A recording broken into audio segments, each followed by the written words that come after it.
Assalamualaikum. My name is Mussawar Ahmad. I'm a PhD student at the University of Warwick. I have a background in mechanical engineering, and my general day-to-day stuff is much more to do with process planning for manufacturing fuel cells and batteries and that kind of stuff. But the talk today is something that I'm personally quite passionate about. And the title is The Break by Date, as you can see, and hopefully that will make sense as we go through the presentation. So the light bulb, which has been in a lot of the presentations today, is a symbol, is an icon of a really, really good idea. Yeah, you always see that as a symbol of inspiration, but it's also arguably at the heart of one of modern society's greatest conspiracy. And the reason is, when the light bulb first came onto the consumer market, lifetimes of a bulb exceeding 10,000 hours were not uncommon. You know, engineers were really good at making these things. But what happened was, the big companies at the time, the big manufacturers, realized there was a lot of money to be made if you could, as a standard, reduce the standard length of a life, the standard lifetime of a light bulb, so that you could sell more. And Osram, General Electric, Philips, they all came together under this big cartel. They called it Phoebus, and they decided that what they were going to do is have a maximum lifetime, and they got stuck on 1,000 hours and said, no, none of us are allowed to make a light bulb that should last longer than 1,000 hours. And by 1939, they'd succeeded. So none of those manufacturers would make a light bulb last longer than that. And there was a lot of PR spin at the time. You know, they were saying that they would say, oh, we've done this because our bulbs are now more energy efficient, or you know, they were brighter than they were before, and that's why we've had to reduce the lifetimes and all this. But the reality is, you know,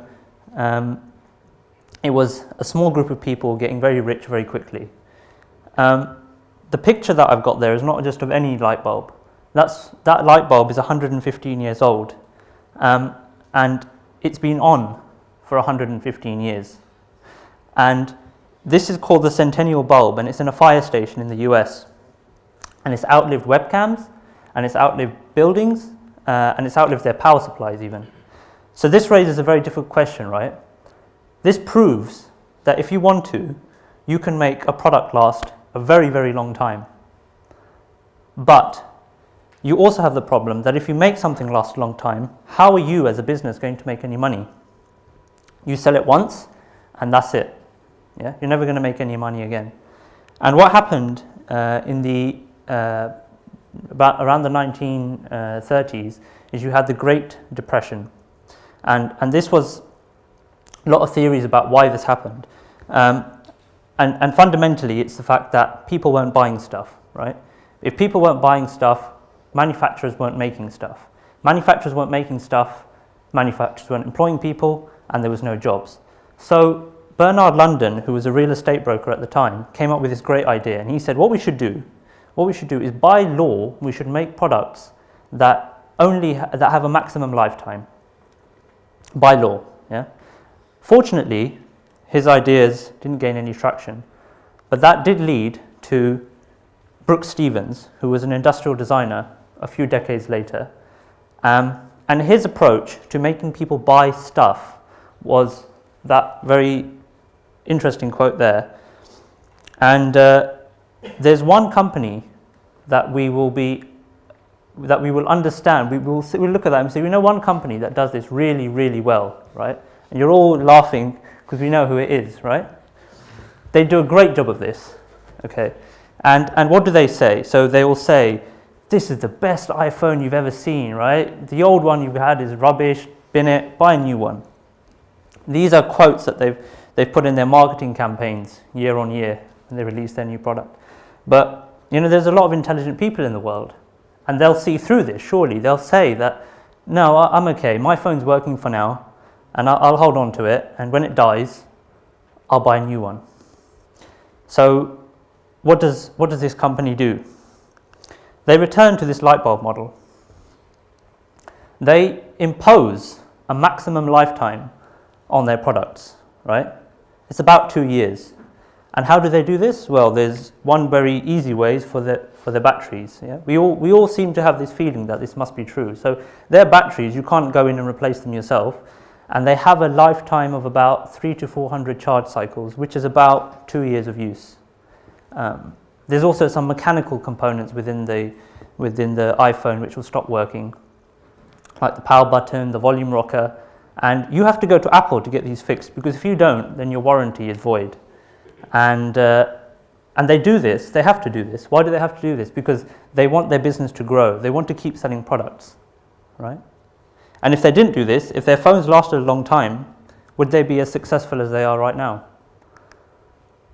We come to this very interesting quote. This guy is an emeritus professor in France, and he's an advocate of what we call degrowth theory, which is that let's stop producing stuff and we don't have to keep growing, because anybody who thinks that you can get infinite growth from a finite planet is either crazy or an economist. And the problem is we've all become economists, right? So that's what he says, and we can see that, right? We're always going on about growth, but if you think about it logically, you can't do that, can you?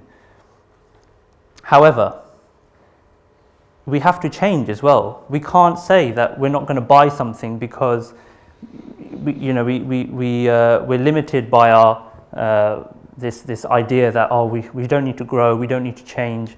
Change is really important, and this quote by Darwin kind of talks about that quite clearly. Stagnation is death, right? If you don't change, if you don't progress, we won't get anywhere. So somehow we have to manage the two. Obviously, there's a big but here, right? Because what is this sort of design philosophy that we have at the moment coming to, right? We have many examples of this all over the world. This is a photograph taken in it's a small ex-rice village in China, and this small village has become the world's capital for e-waste. And e-waste is anything which is electrical or electronic, which is at the end of its life. So that includes phones and keyboards and monitors, washing machines, dishwashers, printers, anything you can think of which has a chip in it or a processor in it, it ends up there probably. These guys, they process about 100, there's about 100,000 people working here. They process 100 truckloads of e-waste a day. They work 16 hours a day, and they get about $1.50 for their efforts. And also, regardless of how hard they work, the land is poisoned, water is poisoned, they can't grow any rice anymore, so it's basically escalating the problem. They're trying to take the metal and make some sort of living out of it, but this is their life now because we keep throwing stuff away. And we've understood where this sort of idea has come from, but we need to understand also why. Why do we have this current problem? And the reason is our relationship with manufacturers is very very cold, right? We buy something, and in return we get a product, and after that point we never have contact with the manufacturer again. Really, some products is less so, but generally this is the thing: the manufacturer completely loses sight of what they've sold to you, and this is the sort of phrase that kind of makes sense to all of us, right?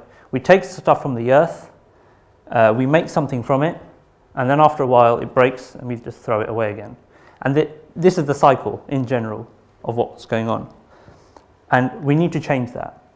So we'll all say, we can do this by recycling and remanufacturing and repairing, but we need a much broader, much more abstract, much grander philosophy for how we're going to change these things.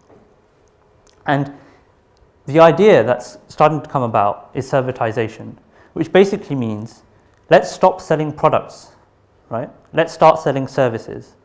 And one of the best examples of this is Rolls-Royce. So Rolls-Royce sell aero engines to a lot of plane manufacturers, and their business model is that they don't sell engines. their business model is power by the hour. So they say to Boeing, for example, we're going to sell you this thing and it's going to last you 10,000 hours, for example, and we will do all of the maintenance, the servicing, the repair. If it fails, we'll put a new one in. But this service you're buying is for the hours of operation. And I think we can extend this to everything else we have, right? And we're starting to see this, but wouldn't it be cool that instead of you buying a washing machine, you say, actually, instead of paying £300 for that washing machine, you pay £300 for 1,000 washes, right? And then you never have to worry about it. And at the end of the life, if that washing machine is faulty, it goes back to the manufacturer, because they have there's an incentive for them to then repair it or design it in a way that it allows it to be repaired. Because many of our products, it's more expensive to repair the thing than it is to buy a new one, and that's absolutely mental. This is Warner Phillips, and he's a descendant of the dynasty of light bulb manufacturers, and he's come up with a LED light bulb, which many of you will be aware of, and it has a lifetime of around 25,000 hours. So it lasts about 25 years, okay? And it doesn't cost a lot, it costs $5. So this proves that you can design stuff in a sustainable way and you can make money. It's not that hard, but you have to think long term, okay? We can't waste our resources, we have to use them efficiently, we have to use them effectively. And it's really important that we as a society, we change our culture and move away from buying stuff and think, actually, this thing's gone wrong, what can I do to fix it? I leave you with this quote from the Quran, and I think it's really important that we recognize that any resources that we have are a gift to us, and the way we are using them at the moment is showing a great deal of ungratefulness about that, and we need to rethink. And I hope, and I think, really pray that a new approach to our design philosophies and our economies can be seen through something like servitization. Thank you for listening.